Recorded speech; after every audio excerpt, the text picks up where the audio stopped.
समुद्र की गहराइयों में रहने वाले ये डीप सी क्रिएचर्स अचानक से क्यों बाहर आ रहे हैं? इस डरावनी सी दिखने वाली मछली के नाम में ही समुद्री शैतान है। ये अपने सर पर टॉर्च लेकर घूमती है, जिसकी मदद से शिकार को फंसाया जाता है। जापानीज लोगों का सदियों से मानना रहा है कि एक ऑरफिश का समुद्र के सतह पर दिखना ही एक तबाही का संकेत है। जनवरी 2023 में जापान में एक मछुआरा अपनी नाव में मछली पकड़ने निकलता है। समुद्र में थोड़ा आगे जाकर ये अपना फिशिंग नेट पानी फेंकता है। कुछ देर बाद जब ये अपने जाल में फंसे मछलियों को निकाल रहा था, इसे एक बहुत ही अजीब सी लंबी सी मछली फांसी हुई मिलती है। ये मछली बहुत ज्यादा लंबी थी, मानो किसी सांप की तरह। इसकी लंबाई लगभग 6 मीटर मापी गई। इसका शरीर चिपचिपा और रबड़ जैसा सफेद था। ये कोई नॉर्मल मछली नहीं थी, बल्कि गहरे समुद्र से आई एक डीप सी ऑरफिश थी। आमतौर पर यह समुद्र की गहराई में 1 किलोमीटर नीचे पाई जाती है। इस मछुआरे ने इसे फिर से समुद्र में छोड़ दिया, क्योंकि जापानी कहानियों के हिसाब से ऑरफिश का दिखना एक तबाही का संकेत है, खासकर भूकंप का। 2011 में जापान में एक बहुत बड़ा भूकंप आया था और उस भूकंप से ठीक पहले करीब 20 ऑरफिश की बॉडी जापानीज कोस्ट पर पाई गई थी। लेकिन आज फिर इन कहानियों पर सवाल उठ रहे हैं, क्योंकि सिर्फ जापान में ही नहीं, बल्कि पिछले कुछ सालों में दुनिया के कई समुद्री किनारों पर ऑरफिश की डेड बॉडीज पाई गई है। 2023 में एक मछुआरे ने करीब 50 ऑरफिश को एक साथ पकड़ा। 2024 में कैलिफोर्निया में 3 बार ऑरफिश दिखाई दी। फरवरी 2025 में एक जिंदा ऑरफिश मैक्सिको में दिखाई दी। इन मछलियों का इस तरीके से बार बार दिखाई देना एक बहुत ही हैरान कर देने वाली चीज है, क्योंकि कुछ साल पहले तक ऑरफिश को देखना बहुत रेयर चीज होती थी। सिर्फ साल 2001 में ही पहली बार था कि एक जिंदा ऑरफिश का वीडियो बनाया गया। लेकिन बात यहां सिर्फ ऑरफिश की ही नहीं है। गहरे समुद्र में ऐसे बहुत सारे डीप सी क्रिएचर्स अचानक से बाहर निकलते हुए दिखाई दे रहे हैं। जाइंट फैंटम जेलीफिश एक कमाल का जीव, जिसके टेंटिकल्स 10 मीटर लंबे किसी रिबन जैसे होते हैं। ये आमतौर पर समुद्र के अंदर 102 किलोमीटर की गहराई में मिलता है, लेकिन अंटार्कटिका में इन्हें 80 मीटर की गहराई पर देखा गया। इसी साल 2 और ऐसी घटनाएं हुई। रसिया में लोगों ने एक ऐसे जीव को पकड़ा जिसे देखकर लोग कहने लगे कि ये तो एलियन है। ये एक स्मूथ लंपफिश थी, जिसका शरीर एक ब्रेन जैसा दिखता है। इसके अलावा स्पेन के कोस्ट से करीब 2000 मीटर दूर ब्लैक सी डेविल एंगलर फिश समुद्र के सतह के पास देखी गई। ये डरावनी सी दिखने वाली मछली, इसका नाम ही समुद्री शैतान है। ये दोनों तरह की मछलियां डीप सी क्रिएचर्स हैं, जिन्हें ऊपर ऑलमोस्ट कभी नहीं देखा गया है। जाहिर सी बात है, यहां सवाल उठता है, आखिर हो क्या रहा है? ये डीप सी क्रिएचर्स, जिनकी खबर इंसानों को हजारों सालों से नहीं थी, अब अचानक से सरफेस पर क्यों आ रहे हैं? आइए समझते हैं इस मुद्दे को गहराई से आज के इस वीडियो में। पूरी धरती का करीब 71% सरफेस पानी से कवर्ड है। हमने इस पानी को अलग अलग ओशंस में बांट रखा है। 91% वाटर जो इस धरती पर पाया जाता है, वो 5 मेन ओशंस में है: पैसिफिक, अटलांटिक, इंडियन, आर्कटिक और साउदर्न ओशन। पूरी दुनिया की 94% वाइल्ड लाइफ भी इन्हीं ओशन में पाई जाती है। लेकिन इंसानों ने अभी समुद्र के सिर्फ 5% हिस्से को ही एक्सप्लोर किया है। बाकी का 95% हिस्सा, खासकर डीप सी, अभी भी अनजान है। हैरानी की बात यह है कि हमारे पास मार्स प्लैनेट के ज्यादा बेटर मैप्स मौजूद है, अगर समुद्री तल से कंपेयर करो तो। और 12 एस्ट्रोनॉट्स कुल 300 घंटे बिता चुके हैं चांद पर, लेकिन केवल 3 लोग सिर्फ 3 घंटों के लिए ओशन के सबसे डीपेस्ट पॉइंट चैलेंजर डीप में जा पाए हैं। जब आप गोवा के किसी बीच पर खड़े होकर नीले पानी में देखते हो, तो आपको समुद्र की सिर्फ ऊपर की लेयर दिखाई देती है, जिसे हम सनलाइट जोन कहते हैं, जहां तक सूरज की रोशनी पहुंच पाती है। ओशन में मौजूद वाइल्ड लाइफ इसी एरिया में सबसे ज्यादा कलरफुल और डाइवर्स होती है। ये समुद्र की एक लौती लेयर है जहां पर फोटोसिंथेसिस पॉसिबल हो सकता है, इसलिए यहां पर माइक्रो एल्गी और फाइटोप्लैंक्टन पाई जाती है। ये दोनों लिविंग विंग्स समुद्री चैन फूड का आधार है। और इसके अलावा इसी जोन में ज्यादातर वो चीजें रहती हैं जिसको हम समुद्र से एसोसिएट करते हैं। वेल, शार्क, ट्रायल्स और डॉल्फिन्स। जैसे जैसे हम नीचे जाने लगते हैं, रोशनी कम होने लगती है। पानी सनलाइट को सोख लेता है। 10 मीटर गहराई पर सूरज की सिर्फ 16% रोशनी बची रहती है। 100 मीटर तक आते आते सिर्फ 1% रोशनी बच पाती है और 1000 मीटर से नीचे कोई रोशनी पहुंच ही नहीं पाती।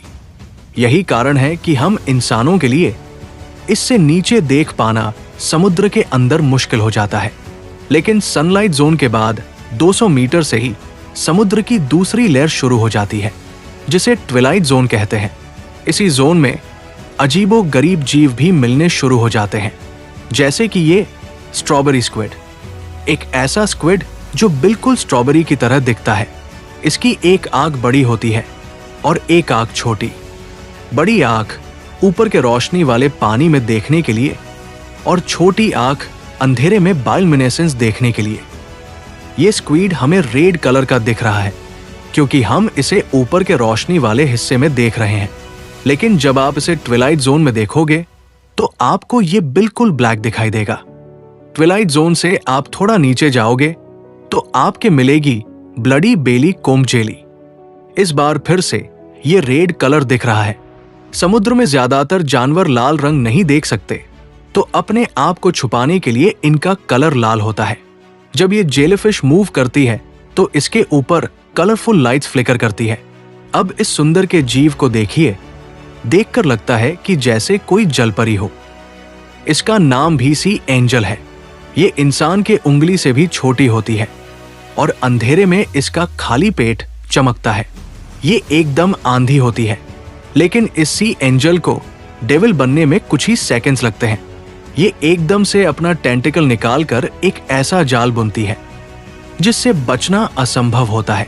जैसे ही इसका पेट भरता है, ये ग्लो करना बंद कर देती है। 600 से 800 मीटर की गहराई में रहती है बैरलाई फिश, एक और बहुत ही अद्भुत मछली। इसका सर ट्रांसपेरेंट और डोम जैसा होता है। दुनिया में ऐसी कोई और फिश नहीं है जो इसकी तरह दिखती हो। समुद्र में आप थोड़ा और नीचे जाएंगे तो आपको मिलेगा ये खौफनाक जाइंट स्क्विड। ये स्क्विड 13 मीटर लंबे होते हैं, यानी कि किसी 2 मंजिला घर के बराबर। इनकी आंखें 25 से 30 सेंटीमीटर बड़ी होती हैं, यानी कि एक बास्केटबॉल जितनी बड़ी आंखें। दुनिया के किसी भी जानवर में ये सबसे बड़ी आंखें हैं और अंधेरे समुद्र में अपने शिकार को ढूंढने के लिए बनी हैं। चलिए आगे चलते हैं और गहराई में 1000 मीटर क्रॉस करके ट्विलाइट जोन खत्म हो जाता है और मिडनाइट जोन शुरू होता है। यहाँ सूरज की रोशनी बिल्कुल नहीं पहुंच पाती। यहाँ जो जानवर रहते हैं वो अक्सर ट्विलाइट जोन और मिडनाइट जोन के बीच में घूमते रहते हैं, जैसे कि डीप सी एंगलर फिशेस, जिसमें ब्लैक सी डेविल भी शामिल है। सबसे पहले एक एंगलर फिश को फाइंडिंग नीमो नाम के एनिमेशन मूवी ने पॉपुलर किया था।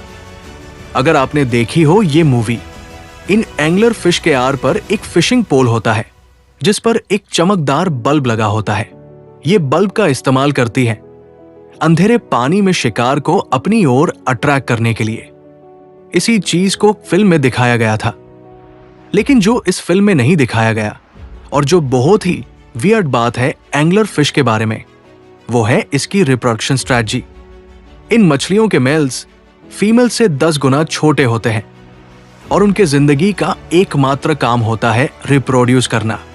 जब वो किसी फीमेल को ढूंढ लेते हैं तो वो उसके शरीर के साथ जाकर मिल जाते हैं, और मिलने का मतलब यहां पर एक्चुअली में मर्ज करना है। एक ही ब्लड साथ में शेयर करने लगते हैं और एक तरह से वो फीमेल के किसी ऑर्गन की तरह बन जाते हैं।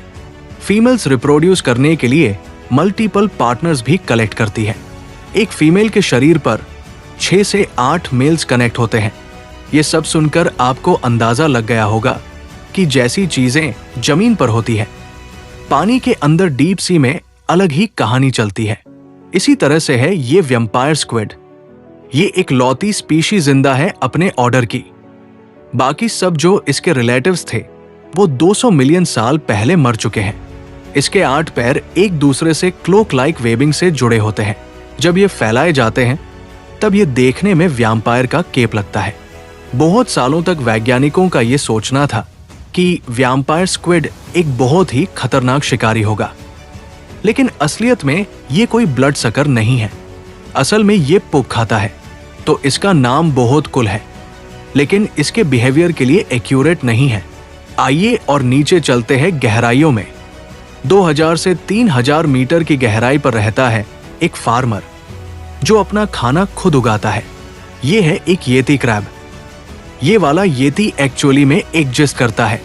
इसका निक नेम येती इसलिए है क्योंकि इसके आर्म्स को कवर करने वाला जो फर है वो येती की याद दिलाता है, लेकिन ये अंधा होता है। जो ये फर है इसका, ये एक्चुअल में बैक्टीरियल कॉलोनिज है। ये अपने बालों वाले फर पर बैक्टीरिया की फार्मिंग करता है और फिर उन बैक्टीरिया को खाता है। और नीचे जाएं तो 4000 मीटर की गहराई में मिडनाइट जोन खत्म हो जाती है और एबिसल जोन शुरू होती है। ये करीब 6000 मीटर तक चलती है और ये वाली जोन अभी भी काफी अनजान है। यहाँ ऐसे जीव पाए जाते हैं जो धरती पर और कहीं नहीं मिलते। टाइटैनिक जहाज का मलबा इसी जोन में लगभग 3810 मीटर की गहराई में मौजूद है।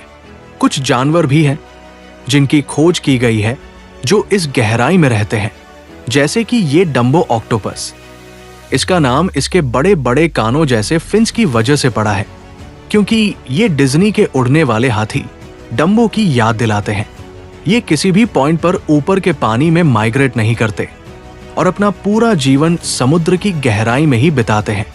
ये डम्बो ऑक्टोपस शायद डीप सी के सबसे क्यूट दिखने वाले जानवर हैं। ये ग्रेसफुली और धीरे धीरे सरक सरक कर तैरते हैं, जिससे इन्हें डीप सी बैलरिनास जैसे डिस्क्रिप्शन मिलते हैं। अब ज्यादातर समुद्र का जो फ्लोर है वो 6000 मीटर की गहराई में ही मौजूद है, लेकिन कुछ जगहों पर समुद्र इससे भी ज्यादा गहरा हो जाता है। जिस जगह ऐसा होता है उस जगह को हम हेडल जोन कहकर बुलाते हैं। ये समुद्र का सबसे गहरा हिस्सा है और अभी भी रहस्यों से भरा हुआ है, लेकिन हम अभी इसके बारे में बात नहीं करेंगे। हम ये जानेंगे कि आखिर ये डीप सी क्रिएचर्स ऊपर क्यों आ रहे हैं। वर्ल्ड वॉर 2 की बात है। नेवी में काम करने वाले कुछ सोनार ऑपरेटर्स ने एक बड़ी ही इंटरेस्टिंग चीज की खोज की। उन्होंने देखा कि रात में पूरा का पूरा सी फ्लोर सैकड़ों मीटर ऊपर उठता दिखाई देता है। ये अपने सोनार का इस्तेमाल कर रहे थे। असलियत में कोई सी फ्लोर ऊपर नहीं उठ रहा था, बल्कि बहुत ही भरी मात्रा में मछलियां, स्क्वीड्स और प्लैंकटन समुद्र में ऊपर की ओर तैर रहे थे। इस अनोखी घटना को डीप कैटरिंग लेयर कहते हैं। ये समुद्र में छिपे हुए हाईवेज का पहला सुराग था, जहां करोड़ों अरबों समुद्री जीव रोज आते जाते हैं। डीप कैटरिंग लेयर समुद्र का वो हिस्सा है जो साउंड को रिफ्लेक्ट करता है। ये साउंड को इसलिए रिफ्लेक्ट कर रहा है क्योंकि यहां बहुत ही हाई डेंसिटी में समुद्री जीव मौजूद है। साइंटिस्ट ने पाया है कि हर रोज छोटे छोटे क्रिएचर से लेकर मीडियम साइज की मछलियों तक करोड़ों अरबों जीव समुद्र की सतह तक आते हैं और फिर वापस गहराइयों में चले जाते हैं। इसे धरती की सबसे बड़ी माइग्रेशन कहते हैं। और हैरानी की बात यह है कि सदियों से ये चीज इंसानों के आंखों से छिप कर हो रही थी। इमेजिन करके देखो, अरबों जानवर जिनका वजन पूरी मानवता से 25 गुना ज्यादा है, रोज एक साथ ऊपर नीचे होते हैं। इस ऊपर नीचे की माइग्रेशन को नाम दिया गया है डील वर्टिकल माइग्रेशन। और ये माइग्रेशन एक ऐसी चीज है जो हर रोज होती है, हर रात होती है, और ये कोई ऐसी चीज नहीं जो सिर्फ एक जगह हो रही हो। ये हर जगह देखने को मिल रही है, पैसिफिक ओशन से लेकर इंडियन ओशन तक, नॉर्थ अटलांटिक से लेकर साउदर्न ओशन तक। लेकिन सवाल यह है कि ये मुश्किल यात्रा इन सभी जीवों द्वारा रोज रात को क्यों की जाती है। इसका जवाब है टू ईट विदाउट ईटन।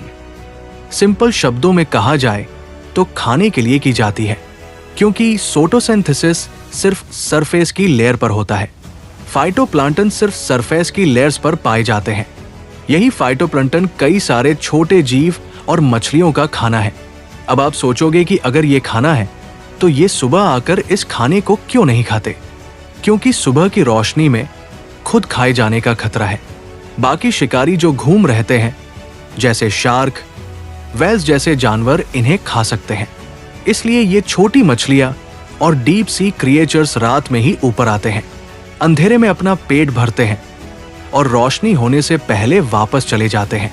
अब यहाँ प्रॉब्लम यह है कि पिछले कुछ सालों से कहानी बदल रही है। क्लाइमेट चेंज होने की वजह से इनकी ये माइग्रेशन डेली होने की जगह परमानेंट होती जा रही है। जैसे जैसे धरती गर्म हो रही है, गहरे समुद्र के जीव ठंडी जगह की तलाश में ऊपर जा रहे हैं। आप शायद ये जानते ही होंगे कि ग्लोबल वार्मिंग के वजह से जो हीट पैदा होती है उसे अब्जॉर्ब करने का काम सबसे ज्यादा समुद्र करता है। और समय के साथ साथ जैसे जैसे ये हीट पानी में अब्जॉर्ब हो रही है, पानी गर्म होता जा रहा है। लाखों सालों से तो टेम्परेचर स्टेबल रहा था, वो पानी के अंदर अब बढ़ने लगा है। अब जो चीज यहाँ पर हो रही है वो ये कि सरफेस का पानी गर्म हो रहा है धूप की वजह से, और गहराई का टेम्परेचर ठंडा है क्योंकि वहां तक तो धूप पहुंचती ही नहीं। और जो गर्म पानी होता है वो काफी हल्का होता है ठंडे पानी से, इसलिए वो ऊपर की तरफ रहता है, और जो ठंडा पानी है वो नीचे की तरफ रहता है। ये दोनों पानी आसानी मिल नहीं पा रहे। इस हो ये रहा है कि ऊपर के पानी में जो ऑक्सीजन मौजूद है वो नीचे के पानी में नहीं मिल पा रहा। डीप सी में असल में ऑक्सीजन की कमी हो रही है। ऑक्सीजन में थोड़ी सी भी कमी होने का मतलब है कि इनकी पॉपुलेशन बड़े स्केल पर डिक्लाइन करेगी और एक्सटिंक्शन का खतरा यहां पर बढ़ जाता है। और ये जो डीप सी क्रिएचर्स है ये स्टेबल ऑक्सीजन एनवायरनमेंट में सरवाइव किए हैं। ये ज्यादा ऑक्सीजन की तलाश में ऊपर की ओर आ रहे हैं, और ये चीज बहुत ही खतरनाक है इनके लिए, क्योंकि ये इन्वॉल्व ही नहीं हुई सरफेस वाटर पर रहने के लिए। दिन के समय में ये बड़े ही आसानी से किसी शार्क या वेल का शिकार बन जाएंगे। इन सभी बेहतरीन जानवरों का भविष्य अब खतरे में है और बहुत से ऐसे जीव विलुप्त हो सकते हैं। हैरानी की बात यह है कि इनमें से बहुत से जीव ऐसे हैं जो अभी तक डिस्कवर भी नहीं किए गए हैं। हर साल नए एनिमल्स डिस्कवर किए जाते हैं समुद्र में। इंसानों की वजह से ऐसे जानवर विलुप्त हो सकते हैं जो आज तक हमें मिले भी नहीं। और बात यहाँ सिर्फ इन जीवों की नहीं है, हमारा खुद का जीवन भी गहरे समुद्र से जुड़ा हुआ है। ये डीप सी बहुत बड़े मात्रा में कार्बन स्टोर करता है। फाइटोप्लांटन्स असल में पेड़ों की तरह काम करते हैं। ये कार्बन को अब्जॉर्ब करने का काम करते हैं, लेकिन जिस तरीके के बदलाव हो रहे हैं क्लाइमेट चेंज की वजह से, उससे सभी ओशंस की कार्बन अब्जॉर्ब करने की क्षमता खत्म हो रही है। ये हमारे लिए खतरे की घंटी है। अगर हमने इस पर ध्यान नहीं दिया तो हो सकता है अगली बारी हमारी हो। अगर वीडियो इंफॉर्मेटिव लगा हो तो वीडियो को लाइक और चैनल को सब्सक्राइब करना ना भूलें।